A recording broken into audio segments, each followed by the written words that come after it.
Okay, so the Browns made some big waves on the first day of free agency, but they also made some smaller but very important waves in some very important areas on the second and third day of free agency that I'd like to talk about. Also, if you're wondering, Quincy, why are you wearing a 2016 Cavs hat right now? Well, it's because they shut down the barbershops where I live, so, it's looking rough there, so I'm going to have to cover it up. But nonetheless, let's talk about the Browns' day 2 and day 3 free agency moves.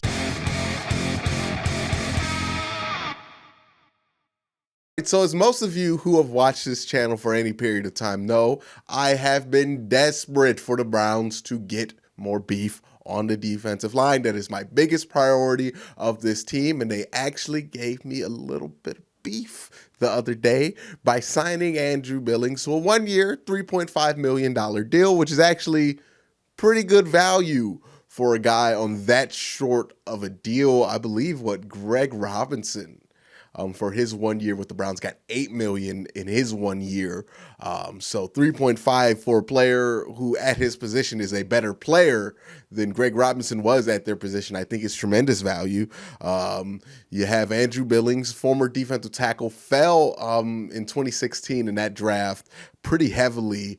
He's a 300-pound guy, under 6 foot defensive tackle. Now, if we look at his career, he's a 2-year starter. He's more of a guy who will play the majority of starts at the defensive tackle position, but he's not going to play like 70 or 80% of snaps. He usually averages between that 60 to mid 60 range. I think last year was his most, where he played about 69% of the snaps there. Now with Andrew Billings, his cumulative stats aren't going to jump off the page. Only 18 solo tackles, 1 sack, 4 tackles for loss, 4 QB hits, and he has a 69.3 PFF grade, if you will. So that's a pretty high grade for pretty regular, somewhat mediocre stats, especially if you look at it compared to the Browns defensive tackles from last year. Larry Ogunjobi, 35 solo tackles, 5.5 sacks,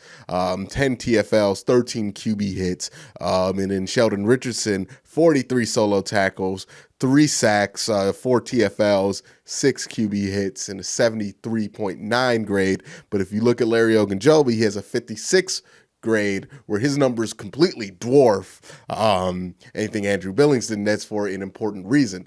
Larry Ogunjobi plays a style and was used in a way that's going to be very effective when it comes to getting those accumulative stats, but he's not going to be somebody that's going to be very helpful or very versatile on first and second down situations, which is what I find Andrew Billings to be really compelling in. He is a good pass rusher, a good enough pass rusher to where you can't discount him if he's out there, but he's also a much, much better run stuffer than Larry Ogunjobi, just much better at filling those holes, plugging those gaps, and getting underneath the pads of those interior linemen.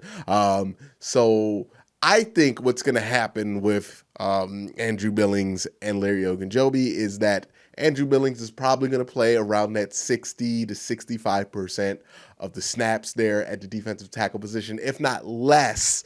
And then Larry Ogunjobi is going to play, kind of a specialist role. Maybe he comes in on third down. Maybe he comes in on special blitz packages. Maybe he comes in when the Browns really, really need pressure on the quarterback, and they maybe add him along with Sheldon Richardson, along with Andrew Billings, along with whoever the right defensive end is, because I still don't believe it's going to be Olivier Vernon, and along with Myles Garrett. You can have all those pass rushers out there for like a special package, but I do believe this means that Larry Ogunjobi is going to go from being a 3-down defensive tackle to more of a situational guy and a rotational guy, while Andrew Billings is going to hold down those first and second downs, those obvious run situations, and really be kind of the anchor and the nose tackle when you get into goal line situations.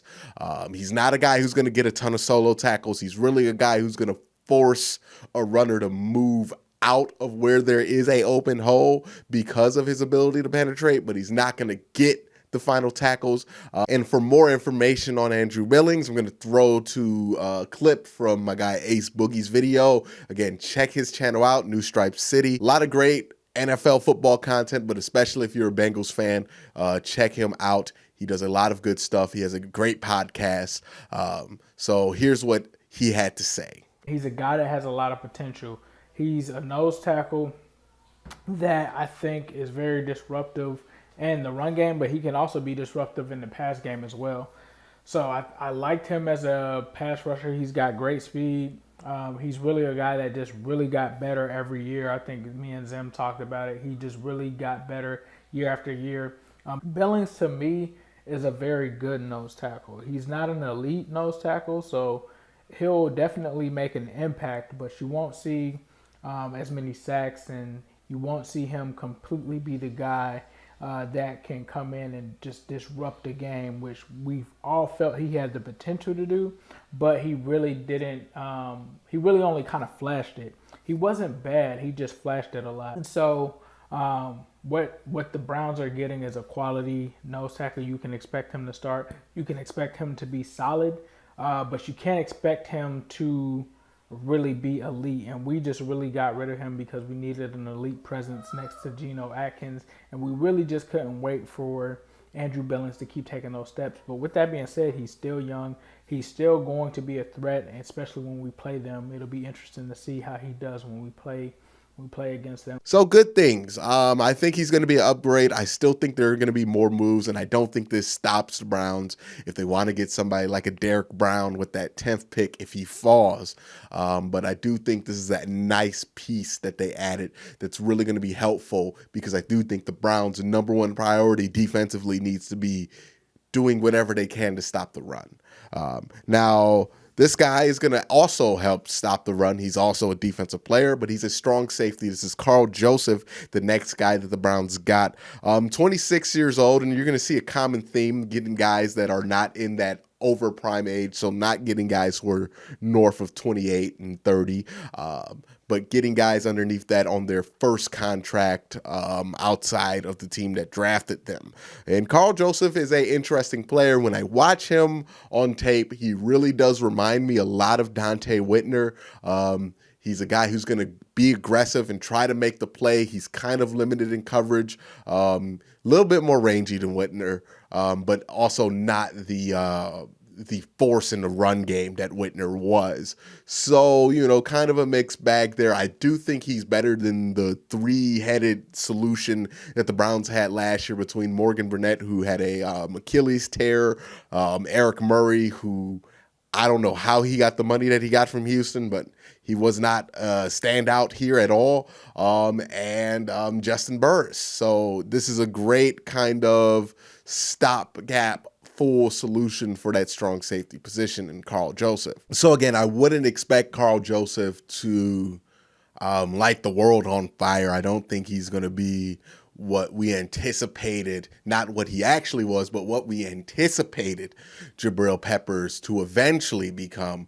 But he's going to be more or less along the lines of a better version of what Jabril Peppers actually was, in my opinion, which is a hard-hitting safety who's going to struggle a little bit in coverage here and there. You don't want to give him so much room for error, but you're also going to be able to depend on him in blitz packages and also in run situations. He's going to be a lot more effective. So again, adding towards that goal of getting people who can stop the run in there, I'm all for it. Kevin Johnson's another signing that's kind of interesting. 1-year deal, could be worth up to $6 million, which really means when the media tells you it could be worth a certain amount, it means that the deal's worth nothing, because it's a player with a very questionable playing history or off the field history. And with Kevin Johnson, he has a very inconsistent history of being healthy and his level of play. Last year in Buffalo, he was actually not terrible, not that bad, but he didn't play a ton of snaps. I only think he played about 36% of the defensive snaps. And then, back in Houston, I believe his second year, he actually had a really good year. His second year looked like another premier name, but then kind of just fell off the side of the earth. So it's a guy who has an incentive-laden deal. this is a guy who, if he makes it through camp, he could be a nice veteran presence and a veteran voice in the locker room and maybe play a little bit of slot corner. But I wouldn't expect him to become a huge part of what the Browns have to do unless there are significant injuries. And again, I don't even know if he's going to make the team come September, but a interesting signing nonetheless. I would not have huge plans for him. But yeah, the Browns with those three signings, Andrew Billings, I think does fill a little hole that they had there on the defensive tackle. I don't think it fills the hole completely, but it does enough there to where you have flexibility going into the draft. And that is the key for the Browns. And that's what they were able to retain throughout all this free agency frenzy, is that they are able to have some flexibility when it comes to the draft. If they want to keep Jack Conklin at right tackle and draft a left tackle, they can do that. If they want to flip Jack Conklin from right tackle to left tackle and maybe gamble on a second or third round pick for right tackle, they can do that. They have that flexibility. It's not as dire as it was before. Again, if they can get Derek Brown at 10, they can do it. Add him to that rotation. But if they can't get Derek Brown, they can't get the offensive tackle that they want or an offensive tackle that they feel like is worth it, then they're in a position to trade back, get some extra assets, and maybe add some depth pieces along this because they're able to have a guy like Andrew Billings there. They're able to have Karl Joseph there to fill their massive needs so that, they only have some wants left. So I'm very positive on what Andrew Berry has showed throughout his first few days of free agency. I think he's actually done a really solid job making really solid decisions. And another thing I want to hit on is that I think the contract lengths are important. Nobody over a 3-year deal. The deals today were all 1-year kind of prove it deal kind of things. Again, keeping those contracts short, keeping the guarantees short, because eventually with either Myles Garrett or hopefully all of them, Myles Garrett, Denzel Ward, Nick Chubb, and Baker Mayfield, all coming up in a similar period of time, you're going to need to be able to have your cap space free. You're going to need to be able to have options, and that's what the Browns have left themselves open to do. They have allowed themselves to improve the team with more young talent, while also not tying their hands when it comes to free agency in the next couple of years, like you're seeing with the LA Rams right now. They had to cut Todd Gurley. They've had to do all these crazy things because they have tied their hands behind their backs completely when it comes to the cap situation. But with the Cleveland Browns, it looks like they're handling this in a better way. The one critique I would have is that I know that, Andrew Berry comes from that Sachi Brown kind of system. And I know Sachi did a similar thing where he wanted to sign young free agents. And I'm all for young free agents when they're the big money, big name guys. But to sprinkle in, once we get into the third, fourth days and the extended free agency period, I really do hope they add some veterans to this defense and to this offense just to have more of a veteran presence on this team. I'm all for young talent, but young talent alone can't do it. We learned that last year. We need some veteran presence in this locker room, and I hope they're able to sprinkle that throughout this roster within the later days of free agency. So that would be my biggest critique, but it's not a real critique yet because free agency isn't over. If we get to, May and this still isn't done, then I will turn up the volume on that. But as of right now, I'm relatively happy with what the Browns have done here in free agency. We'll see how it all turns out in September, but so far, so good. So it's a great sign so far. But that's my thoughts on the free agent situation. Let me know your thoughts down in the comment section below. Do you think that the Browns are doing a good job? Do you wish that they would have signed more big money veteran free agents instead of the big money young free agents? Let me know what you think down in the comment section down below. But thank you guys for watching. Have a great day and have a good night.